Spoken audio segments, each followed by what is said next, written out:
Welcome back to Film Hooligans with another special Behind the Lens edition. I'm your host, John the host, and as always, I'm joined by my co-host, Mr. Jason Alt. We haven't done one of these in a while, man, and what a great group that we came back with. We are talking to writer, director, and star AJ Jones and producer and star Gillie Jones for The Curse of La Patasola. You know, best friends and brother filmmakers on this show before, but you two are the first married duo. Before we jump into the film, let's talk about what this process has been like to bring a feature with your life partner. I actually loved it. I mean, first of all, we used our wedding money as first money in, so it was really helpful to be making it with my husband, because I bet it would have been a different answer if it wasn't my husband wasn't part of making the film, and I was like, hey, by the way, I'm taking our wedding money and I'm going to make this feature over here. Peace out. Yeah. So that was helpful that like he was on board with that idea. But no, I mean, as a producer and lead actress, you need to be able to trust your director. And I don't know that there is someone you would trust more in your life than your life partner. So I actually found that very helpful, because there's just this ability to be completely honest and I love you, but I feel like I didn't have to worry about your feelings necessarily when we had to have the hard conversations, because there's just that bond and level of trust there. So I found it very helpful. Yeah, I mean, I think sort of the obvious relationship difficulties are there, where it's, you know, you're eating dinner trying to have just kind of couple time, and you can't help but talk about business or the movie, or so you really have to put a whole lot of care and time and attention to separate as best as you can, like your relationship and like your business relationship. And that in and of itself took us 3 years of owning a business together before we even made this movie, to even develop that and kind of be comfortable in that world. But I mean, honestly, it really helped streamline everything, because we moved on such a quick pace for pre-production going into production, because it was like COVID time and we knew we had everybody's time for like a little short window. If she's my producer, we could solve pre-production issues in 30 seconds, because I could just walk into the office next door and just ask her, hey, what about this? Boom, done. And then we could move on. So I loved it, because it was just, I could answer questions very simply, very quickly. As a director, I could immediately know, oh, we can't afford that piece of equipment. So I can change my shot list immediately. I don't have to wait days thinking I'm going to be able to do something awesome when I just don't have the capability budgetarily wise, or this actor we hope is available is actually not. We could cast very quickly. I would say with the streamlining of everything, I think there's really no better person to like make a movie with, because it's all in the same house basically. So did you work closely on Bowl of Souls together, or was that just sort of like you were both kind of there? Bowl of Souls was that was the first thing we ever did. Bowl of Souls is such a funny, weird story. I haven't thought about Bowl of Souls in forever. So we shot that was just for like an Atlanta 48-hour film project. Okay. We shot that in the apartment that we were using at the time for our business for actors, which was called Nova House.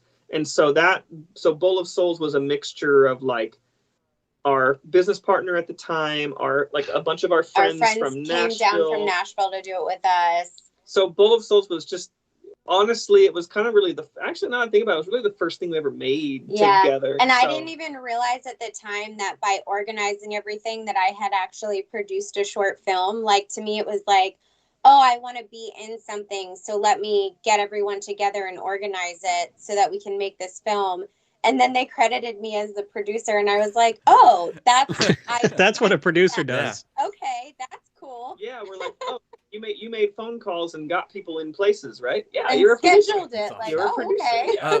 Did you shoot Curse of La Patasola before the pandemic or during? So the whole thing was a COVID child.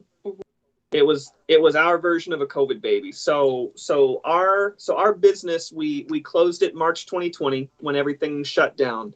I was down visiting. So my family is from Orlando, kind of right outside of Disney World, and we were down in Orlando, just kind of to get out of the city a little bit because it was kind of the height of COVID, and we were looking for COVID safe things to do down there, and there was this little state park maybe 5 minutes from my parents' house called Lake Louisa State Park.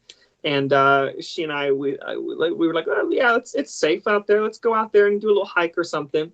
And we got about 5 minutes into this hike, and we turned around because we said, we're going to get murdered or eaten by an alligator. This place is... It's so, if you don't know Central Florida, it's so hard to describe. Like it is so beautiful and terrifying at the same time, with like the swamps and the moss, and just like you feel like alligators are watching you. Like it's some places you just get like claustrophobic with all of the intense swamp land. And so we left the park, but we were really inspired by it. And we were like, we should shoot something there. This is really, really cool. And then that was right about the time we were talking about getting married. We knew we didn't really want to do a wedding during COVID. We found out that our parents had saved up a little bit of wedding money for us, nothing nearly enough to make a movie, but a good chunk for a little something. Yeah. So we said, well, what if we use the money to be first money in for a movie, and then let's get married like at the end of the movie. So like on set. So we'll still use the wedding money, but to like make something in the meantime. Make a horror. Make a horror movie. It's a little of both. I mean, yeah. I found this movie deeply romantic. Oh, just not between the characters we thought. Isn't that funny? Deeply romantic. Put that on the DVD. I don't use DVDs anymore. Yeah. Deeply romantic, but not with who you'd think. And so we knew we wanted to shoot in the park. The park agreed to let us shoot there.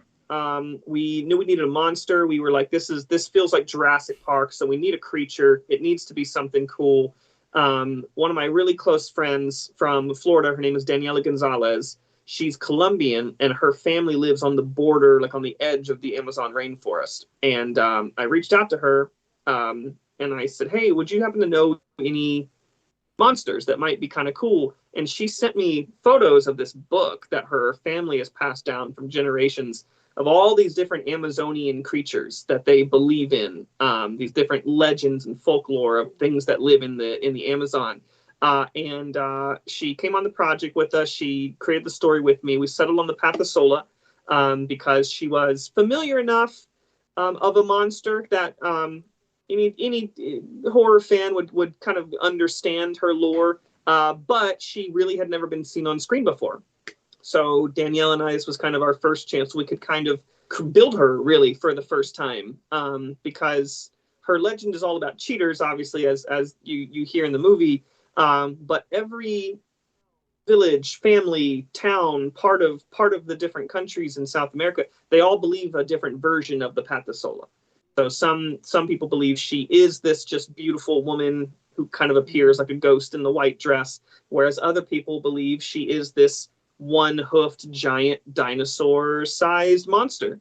And so when we were creating a story, we said, instead of picking one of those and saying this is definitively what she is, why don't we let her evolve throughout the story too, so that it's kind of open-ended. You could kind of meet her in whatever form your family believes or your belief system is. So but the whole movie was a COVID baby. The whole movie was born and raised.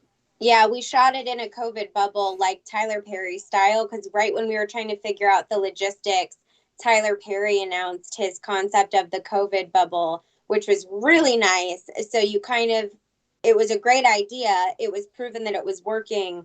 So that was the direction that we took. And the NBA had just done their COVID bubble in Orlando, and that actually went really well. So we were like, okay, so bubbling people works. So we rented 5 vacation homes and housed people according to department.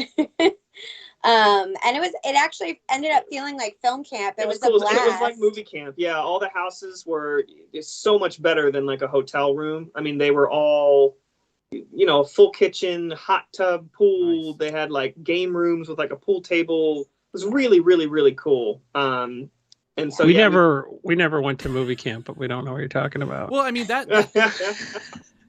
I just love how you said that, like movie camp's a universal experience that that everybody goes to. Like but no, I know what you're saying though. Like it felt like movie camp. I get it, and that sounds awesome. Actually, felt like I was in a bubble with my family, and I could have been at movie camp instead of with my wife and kids. That sounds way better. I mean, this instance actually lends so much like your guys' situation where it's husband-wife duo as the stars, the director, the writer, the producer. That is so conducive with this kind of a situation as well too, because that's I know so many other filmmakers that are just like, how the hell are we going to make this thing, but that's like half the battle right there, I'm sure.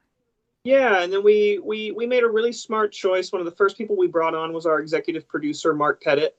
I think a lot of indie filmmakers think that an executive producer is just straight up like a money person, like someone who will just hand you over money.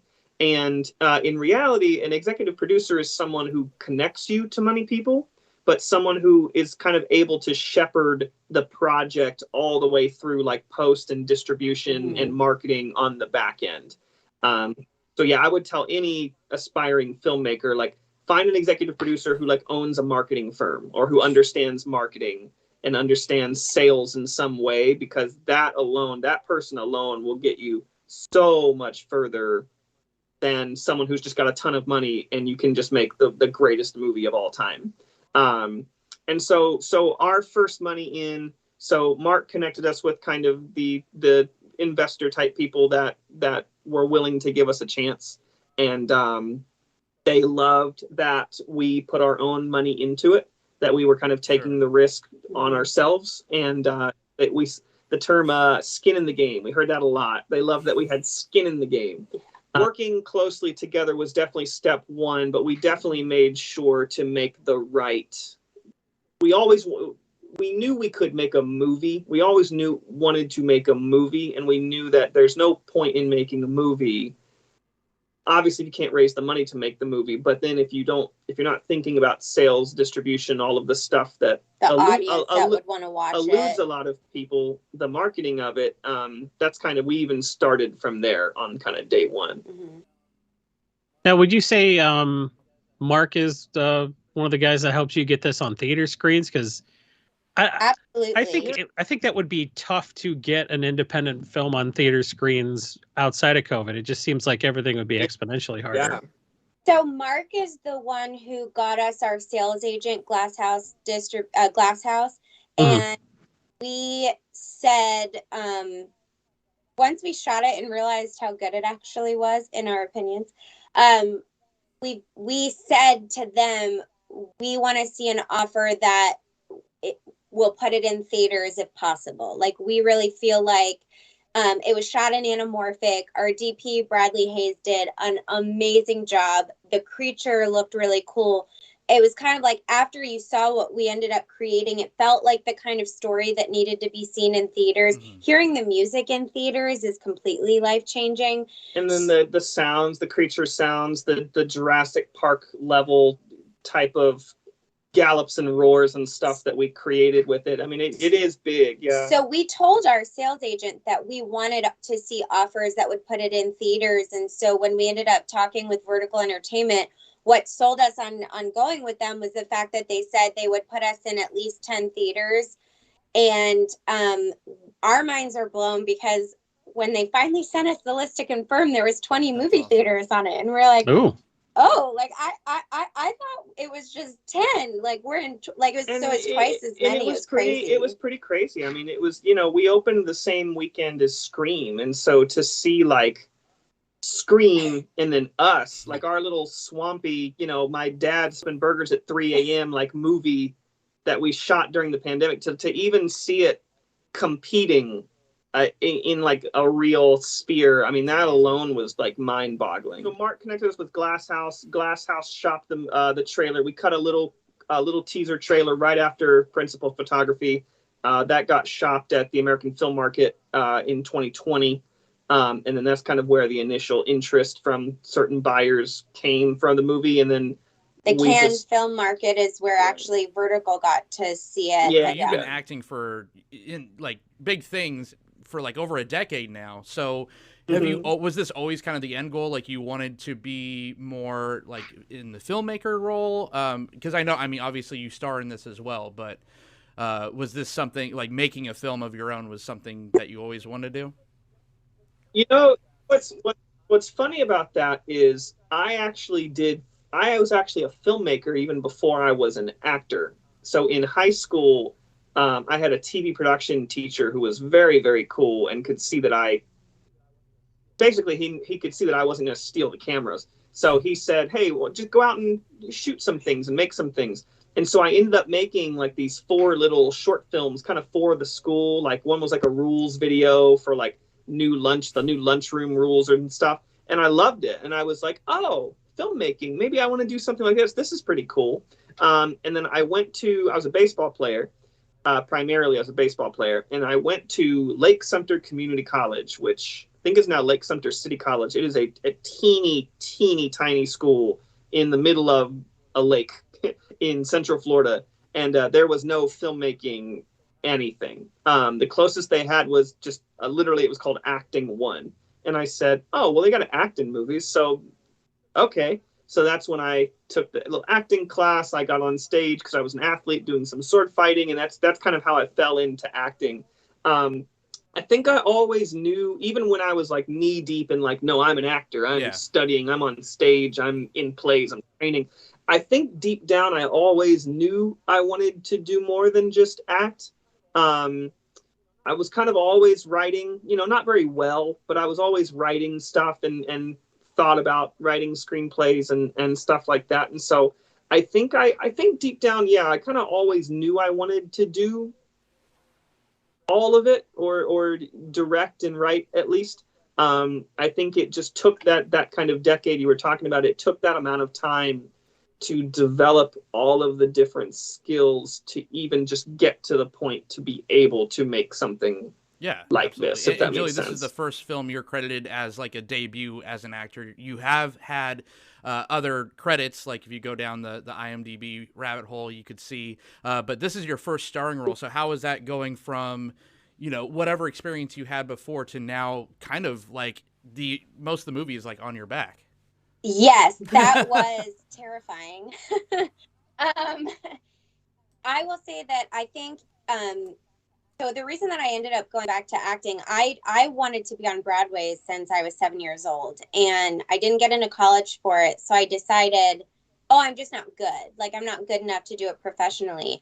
And I was Wayne Brady's personal assistant for 2.5 years. And he actually, on my 22nd birthday, looked me in the face and was like, hey, like, I know you tell me that you want to be a producer, but I feel like that is not what you're actually passionate about. I feel like you are passionate about acting, and I can see that you have raw talent, but you need to go do the work and get on stage and take classes and do dinner theater and just build your chops up, because I think you have a natural ability. You just need to kind of grow it. So I left that job, and walking away from like a stable, nice job like that is hard.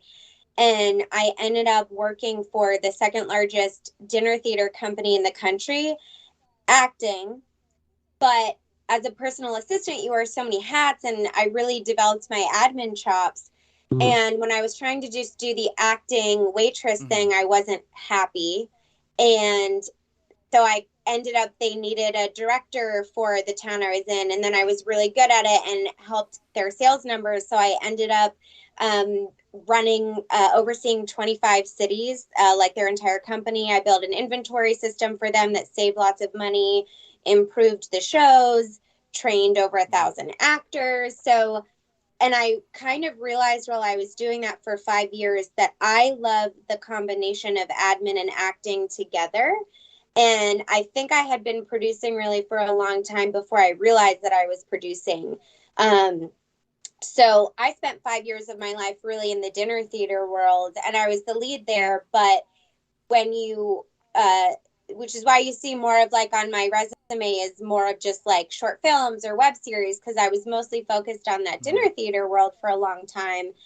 And so he has always known that I am an amazing actress, and I think had more faith than I had in myself. And so when your husband is your director, I would like pull him aside and say, hey, like, are you sure this is good? Because as the producer, you have your investors in mind. And, you know, of course, like the crew's not going to tell you that you're not good because you're in charge of paying and signing their checks. So it was just very like, I had imposter syndrome, I guess. And it took a couple of times for AJ to go, look, do you trust me? Yeah, I trust you. Okay, great. I'm not going to let our movie stink. Like, we're not going to move on if we haven't gotten the shots. And so that was the first couple of days. But then really when we shot the yoga scene that you saw in the film, that was, I think, one of our first days on set. And I feel like that really helped me get into that, like, oh, like, I'm good. Like, I can do this. Like, I was making the crew laugh. And, like, I remember our first AD pulled me aside and was like, I didn't realize how good you were. And it just kind of doing this feature gave me this confidence that I don't think I've ever had for film and television before. And then a month after that, I ended up booking a Fox show that it hasn't come out yet. So it's not, you won't see it anywhere, but I booked a Fox show that I'm really excited for that to come out. It ended up being my first network TV and credit. And it's like, I've never looked back now or doubted myself as an actress. So I think that's really like been an amazing, like what actor gets their first major credit to be number one on the call sheet and be the lead? And it when you make it. Yeah. When you make it, yeah. And so it was like an amazing learning and confidence builder for me. Awesome. Let's get back to the film a little bit. So, like you stated earlier, AJ, La Patasola, or the 1 Foot, has a couple of, because I went down the rabbit hole or the Patasola hole or whatever. Yeah. Don't put that on a t-shirt. What made you guys pick the kind of like the cheater parable? Was, you know, what was so funny is when we did settle on the Patasola, and I had multiple versions of the script where it was just getting a little bit too convoluted and too complicated. It just wasn't working. We didn't have the time. We didn't have the page number to be able to solve so many different moral problems. So I went back and with Sean, my co-writer, tried to make it as simple as possible. At the end of the day, we were like, oh, she's just about cheaters. So let's just simplify it and make it about cheating. But we didn't want to make it like bunch of just hot people hooking up and death and stuff. So we actually kind of dove in to try to actually create some relationships that felt authentic.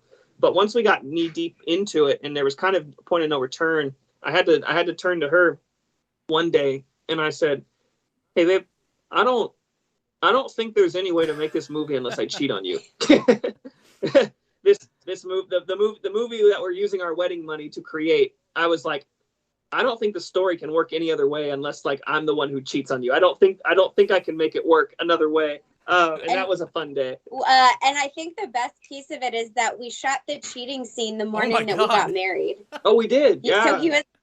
So he was like kissing another woman the morning that we got married. That was at like 4 a.m. Whatever. That was at like 4 a.m. on the last day, and then we got married at like 5 how you do it, right? Yeah. Same day. It was quite a day. I'm a weird woman, I think, but that's okay. No, Daniela and I settled on the Patasola because she was the most tangible creature within our budget. Really. Mm-hmm. We worked with an amazing company called Hex Mortis Design Syndicate. They built our creature practically. Mm-hmm. So the only VFX on the creature realistically is like on the face. So all the facial expressions, the eyes and stuff, that's really where the heavy VFX is. The whole body of the creature is practical and real. And we knew we wanted to build it practically because I think creatures just are so much better when they just exist kind of in the real space. And it's kind of all we could afford was one thing that looked like that. So most of the other creatures that we were even considering were very cool, very, very, very interesting and cinematic. We just realistically, for our little measly budget, we just couldn't have afforded to make them.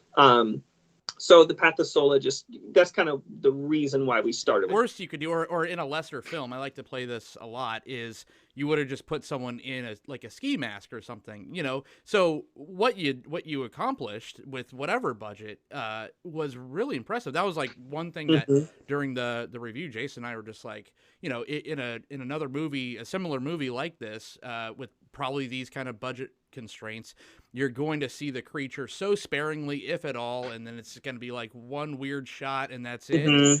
You feature it. You're just describing the shark from Jaws, though. the one time it worked the other way. Yeah. Which is kind of what worked about it. And actually, I kind of think if you'd seen more of La Patasola, it might not have worked as well. I think some of your things where you were constrained by your budget actually worked to your advantage. Because in the review, John, I talked about how the fact that there are 4 people in the cast means it's not going to be a slasher fest. You know that you're not going to see 8 people get their torsos carved up before somebody drops a log on La Patasola or whatever. It sort of primes you for the fact that like it's going to be more of a horror film and less of a terror film, if that distinction makes sense. Like it's not going to be like a slasher. It's just going to be more intense and psychological. It does, and I think we've been talking about this a lot, and like as a company, like our production company, Renegade Creative, like our entire goal as a company is to create stories that have never been told before, and like create worlds and characters we've never seen before. Hollywood right now is not in the risk-taking business. They're just not, and you know, I am so unbelievably proud of all of the bumps and bruises that we took building a monster that had never been built before. I think it would have been very easy to, you know, throw some people in like a ski mask and like a black tuxedo and made some creepy thing where they're just stalking people in the woods.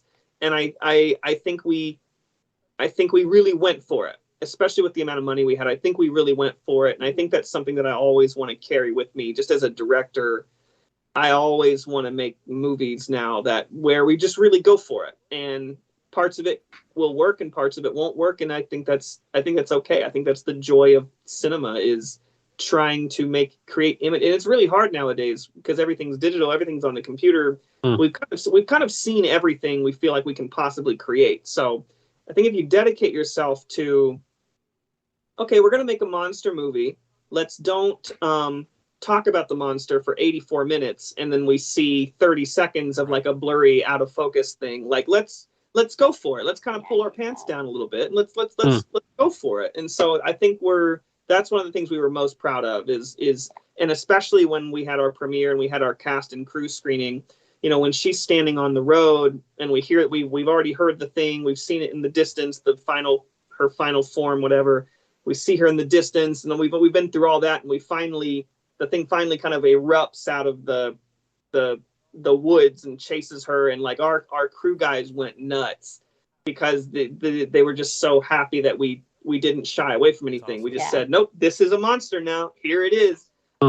Which was really cool. So I'm very, very proud that we made a very smart movie with our budget, but then we also were able to find a way to make something wholly original and something that really had never been really tried before. So I'm incredibly proud of that. I think, you know, like you just said, Hollywood's not in the business of taking risks, or at least that's the state of Hollywood now.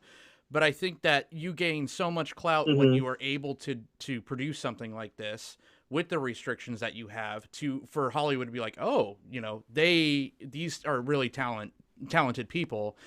This is probably a horse that we want to back. So I think that it's a perfect time. Like, there's more opportunity. I think Jason said, like, there's less gatekeeping now, because you could just kind of, if you have a great idea, you can crowdfund it, or there's just ways to do it. And once you do it, and once you produce something, and you knock it out of the park, like I think this was a success, I think the amount of doors that it's going to open up for you guys is exponential. Also, a lot of perk shooting in the woods. So especially monetarily, but it's also extremely challenging as far as like equipment goes. Did you run into any major hurdles while shooting at Lake Louise State Park, or has technology and like battery life kind of caught up to those challenges now? Honestly, I would say one of the biggest challenges, Moses Conrad, our sound guy, had to deal with these bullfrogs when we were shooting some of the night scenes. And like they were relentless. Yeah. And they were loud. And but like what's hilarious is they actually were at a point, I think you hear them in some of the scenes in the film, and they actually make it like way more creepy. So as frustrating as it was for him while we were shooting, I think it actually added to the level of creepiness in the final product. Yeah, and I mean, shooting at 4 a.m. in the middle of a like a pitch dark park. The moment you turn on, the lantern ball, like you're gonna have like a swarm of every bug imaginable, like launched to it. So a lot of lights got like damaged. A lot of the like the lanterns and different like fabric things got like stained and stuff like that. And then honestly, we could only afford 3 like golf cart gator, like kind of off-roady golf cart things. And so we divvied them out as best we could with in departments. But there were times, where people would just kind of have to carrying stuff. Some C-stands, the half a mile walk, or like I remember I helped one of our electricians. He was just like on his own walking down the path, pulling like one of our bigger generators, dodging bullfrogs and so it was not literally and so it was in no way was it easy. It was tough. The scenes where James and I are running through the woods, the way that was lit was so wide that space, you ended up having to walk through like probably like 20 to 30 feet of swarming moths. And so I am not a bug person. Okay. Like I grew during this shoot. So one of my PAs took a towel. I didn't know what was coming. And they took a towel and put it over my head and said, just trust me and we're going to walk you. And they walked me with a towel over my head to get to the other side of the lights where we had to start shooting. And we were like on the edge of the wall where these moths were swarming because the lights were supposed to be behind where Patrick and I were starting. And like Patrick Walker was my savior because my husband is like, well, we're making the best movie possible. So if I want you to run through the dark where like we don't know if there's bugs or not, just go do it. Didn't care about my feelings. So Patrick that makes you sound like a director. I love him. As a producer, I'm glad he did it. As a producer, I'm glad he did it. As an actress, caveat to what she has not yet said out loud is we had an animal wrangler. His name was Wild Doug. And Wild Doug, before people ran or walked or did anything through the woods, Doug would go through and like check it and make sure that like there were no giant spider webs we were going to run into. There were no snakes hiding and things like that. But I'm still running through woods with lots of bugs at night in the dark. So Patrick's over here being like, it's fine, Gillie. Like, you're good. You're good. So like, literally, there are moments where you're seeing legitimate fear on my face because he's like, oh, just keep running like through the dark, like wherever. So Patrick is legitimately trying to like, come on, like it's fine, like come on, keep going, because I'm having an internal panic attack as like Gillie Jones, but Sarah is supposed to be freaking out from the Patasola chasing, so it like worked, but it was hard. Don't even feel bad. I'm a Jewish prince, and sometimes even the squirrels are too much for me up in Seattle. So I'm just, I get it. I like how that kind of helped you get into character with your husband telling you it's fine to go break your ankle in a tree room. Patrick's like, no, that's me. No, that's what I sound like. I did have a breakdown one day, and AJ took me like and sat me in a car with me and was like, all right guys, we're all going to lunch because I need to take Gillie and like we're gonna calm down for a second. What she didn't talk about was how we would get behind at the beginning of our days because we would spend so much time cleaning out the sets with like spiders. Oh my god, I bet. Shade. I did do the yoga scene was done with a baby alligator watching us, I will say. It was like swimming back and forth while Naja and I are doing our scene. So that was a fun day. Very true. Very true. Well, I mean, the film is shot beautifully. It has that like eerie, otherworldly like haze on it. Direction that you gave your director of photography, Bradley Hayes. I think that was Brad's idea, the actual filter itself, because it was like a haze filter that he used that kind of just gave it, because obviously the anamorphics give it that sort of bent, sort of kind of folded feeling, which felt really, just felt like you were being smothered by like the jungle, which was cool. Yeah, I'm pretty sure, because we definitely discussed like the feel and the tone and kind of what we wanted to do. I think the filter itself was his idea, but to kind of give it a little bit more of a vintage kind of feel to it. Brad and I worked together awesome. So every shot, every idea, every beam of light, like it was pretty collaborative for basically every shot in the movie. Yeah. So how did you guys meet the rest of the cast, or how did you was it more traditional casting, or did you have history with Naja Bradley and Patrick R. Walker? So Pat, I knew Pat from a class in Atlanta called the Booking Room. It was a class that he was one of the leaders of. So I've known Pat for years. So Pat, like we literally just saw him 2 days ago for like a game night. So like Pat's one of my really close friends. And then Naja, we actually met Naja. We owned a business called Nova House where we used to tape actors' auditions. And Naja was one of our members, so I would tape her a lot. And as I started to sort of write, Sean and I started to write the Naomi character. We didn't really have a single person in mind. We had like named actresses that would sort of fit the energy in mind. And then when we started going through, realizing, our budget is just very humble. Like we just can't pay somebody name talent rate. We just can't do it. And then as I read through the script, I sort of went, actually, this just kind of is Naja. Like as I was thinking about it, I was like, this is just Naja Bradley. Like it's kind of just her in a way. And so,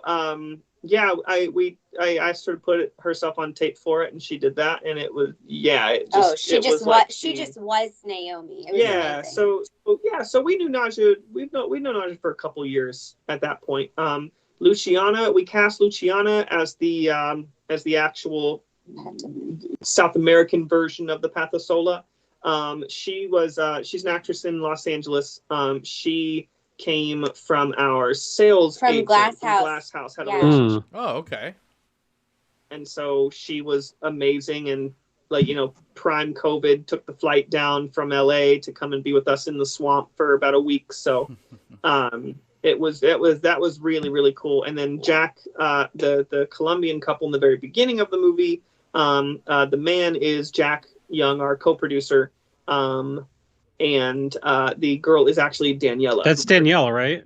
Yeah. Yes. Oh, cool. Yeah. So she's the one who created the story with me. We got to get her a little role in it, which was it was helpful from a COVID compliance standpoint to have crew also in the movie. So like Jack and Daniela actually, like, it was really helpful that they're also actors. You're trying to keep the lowest number of people on set possible. Yeah.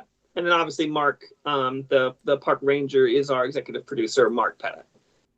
So he was also with us from day one. So a lot of family vibes. Yeah. I would be lying if I said I didn't freak out and geek out that I saw Naja Bradley in Cobra Kai the other night when I was binging it. Oh, good.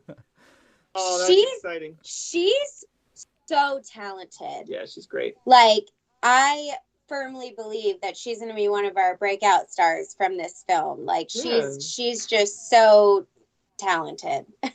Was the intimate cast of 4 principal characters, was that always the plan? Like we said earlier, in a movie, like a similar movie, you have like 6 to 8 people, like couples or whatever, and you set up the kills and you get rid of the red shirts and stuff like that to kind of just like get those early horror, traditional horror moments.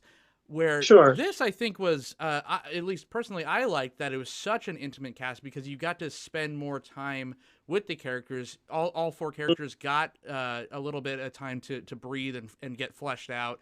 Also, the story and the curse, the legend itself got its time to kind of breathe and expand and grow.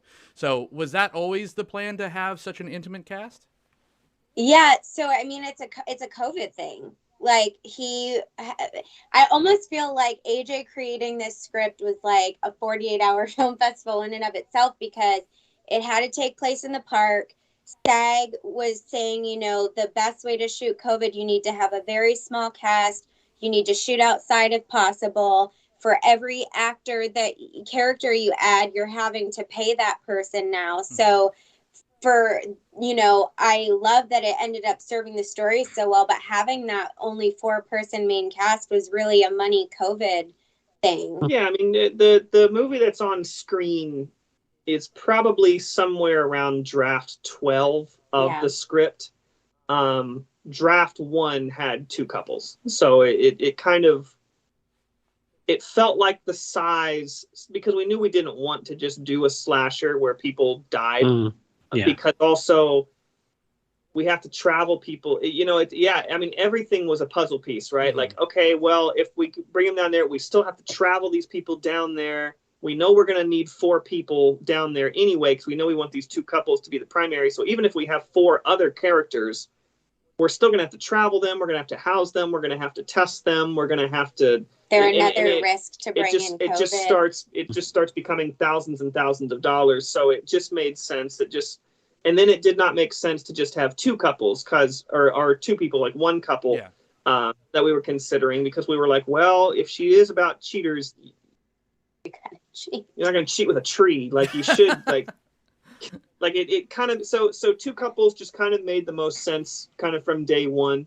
And then I just kind of built, Daniela and I, with the Patasola's legend, kind of built the story. And then Sean and I obviously built the script around those kind of 2 couple pillars. Yeah. Now that the Patasola is out in the world, assuming you would want to do this thing again, like make another movie, do you want to stay in this genre, or do you have other ideas, like other genres you want to dip your toe into?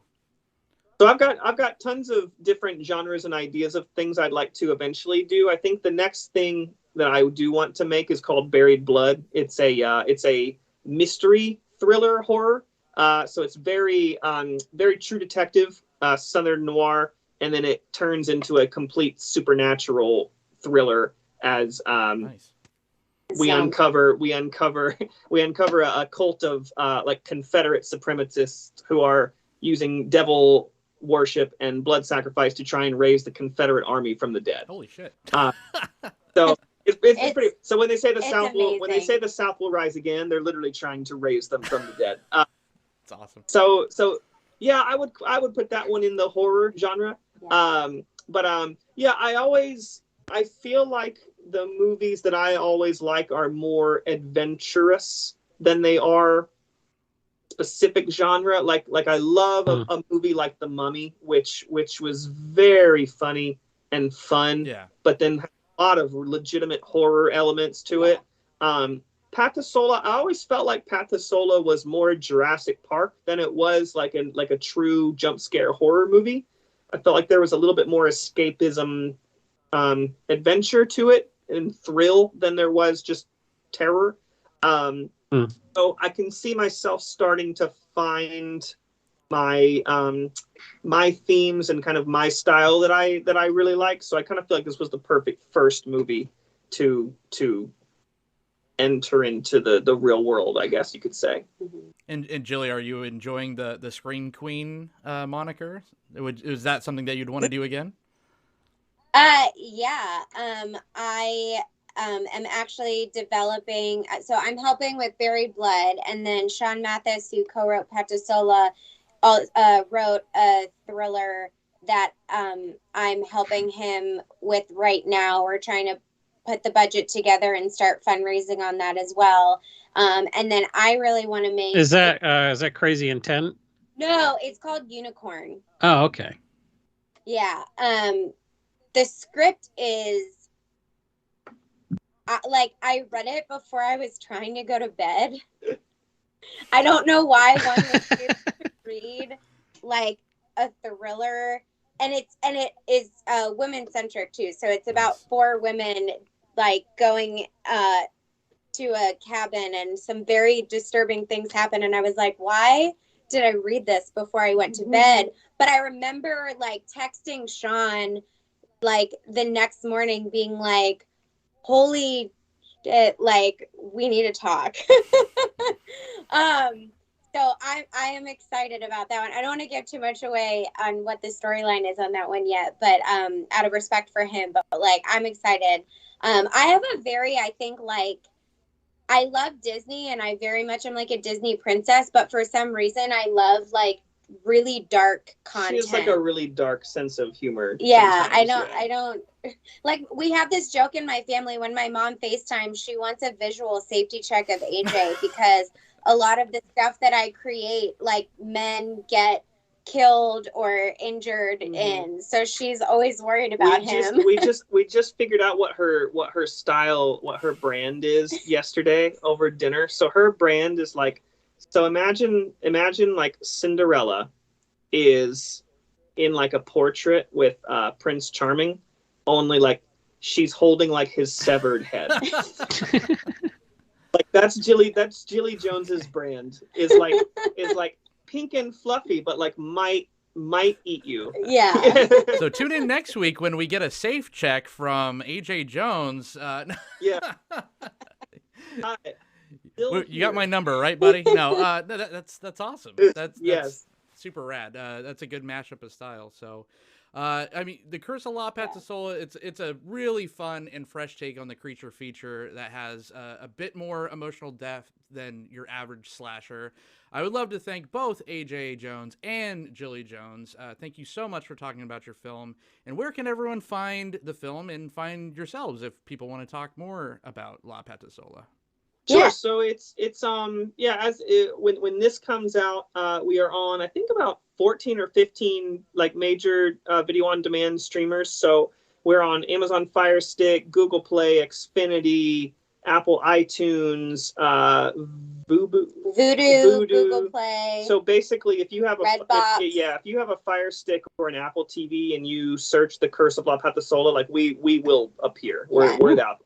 And I'm on Instagram at Gillie Jones with Gillie with a G, so you can find more dark headless Prince photos there. And I'm on Instagram. I am at Renegade _Jones. So Renegade 2 underscores and then Jones. So you can follow us. Everything that we have got coming up. Yeah. Oh, that's embarrassing. I've been following Renegade 1 _ Jones. Yeah, that guy's awful. He's my neighbor. What are the underscore neighbor? Yeah. Thank you guys so much again for coming on. Jason Lee Alt, Jason AEIOU Alt. Where can everyone find you, sir? You're filibustering your own podcast right now. Hey, everybody, I'm on Twitter. John just put my Twitter name on the screen. I like how he gives me editing see that. work within the video. So now I have to do it. Yep. Because I'm going to look like a jerk if you don't do it. It's only 1 underscore. I'm at John the Host, or you can follow this very show at Film_Hooligans. I mean, this is just, what a segue. Thank you all so much for watching, and we will see you next time.